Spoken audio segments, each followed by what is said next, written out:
ഇന്നലത്തെ ജർമ്മനി കുറാസാവ് തമ്മിലുള്ള കളി കണ്ടോ? എടാ 8 നിലയിലാണ് കുറാസാവ് പൊട്ടിയത്, 7 നിലയിലാണ് പൊട്ടിയത്. 7 നിലക്ക് പറയാനെന്താ ബുദ്ധിമുട്ട്? കാരണം ബ്രസീല് പണ്ട് 2004 7 നില പൊട്ടിയത് കൊണ്ടാണോ? ബ്രസീലില് 7 നില പൊട്ടിയത് കൊണ്ടല്ല. ഈ കുറാസാവ ചെറിയൊരു രാജ്യമാണ്.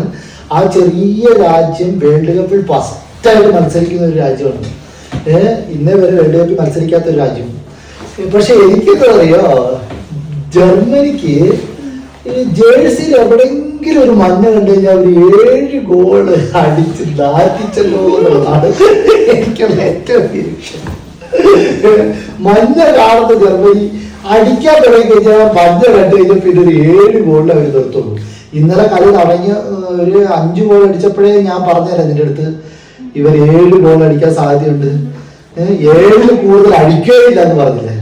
പറഞ്ഞായിരുന്നോ? പിന്നെ നിനക്ക് അതിന് ഇഷ്ടപ്പെട്ട രണ്ട് കളിക്കാൻ പറ.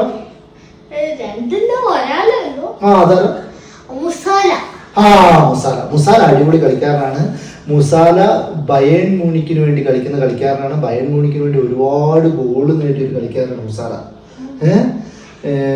ഈ ജർമ്മനിയുടെ പ്രത്യേകത, യൂണിയൻ എന്ന് പറഞ്ഞ 38 വയസ്സുള്ള ഒരു യുവ താരം കോച്ചാണ് അവർക്കുള്ളത്. അവര് യുവ കളിക്കാരെ, പുതിയ പ്രായം കുറഞ്ഞ കളിക്കാരെ മാത്രമാണ് കളിപ്പിച്ചിട്ട്, എന്ന് വെച്ചാൽ ജർമ്മനിയുടെ ബയേൺ മ്യൂണിക്ക് അങ്ങനെയുള്ള മറ്റ് ക്ലബ്ബുകൾ, ജർമ്മനിക്ക് വേണ്ടി മാത്രം കളിക്കുന്ന ക്ലബിലുള്ള ടീമുകളാണ് ഇന്നലെ മുഴുവൻ ഗോൾ അടിച്ചത്. പിന്നെ ജർമ്മനിയിലെ ഒരു കോച്ചിന് പ്രത്യേകം നോക്കി, എല്ലാവരും ഇറക്കി ഗോൾ അടിപ്പിച്ചു. അടിച്ചടിച്ചടിച്ചടിച്ചടിച്ച് കേറ്റുണ്ടായിരുന്നു. എടുക്കുകയാണ് ജർമ്മനി. സത്യം പറഞ്ഞു കഴിഞ്ഞാൽ വേൾഡ് കപ്പിലേക്കുള്ള ഒരു നല്ലൊരു വരവാണ് കാഴ്ചവെച്ചേക്കുന്നത്.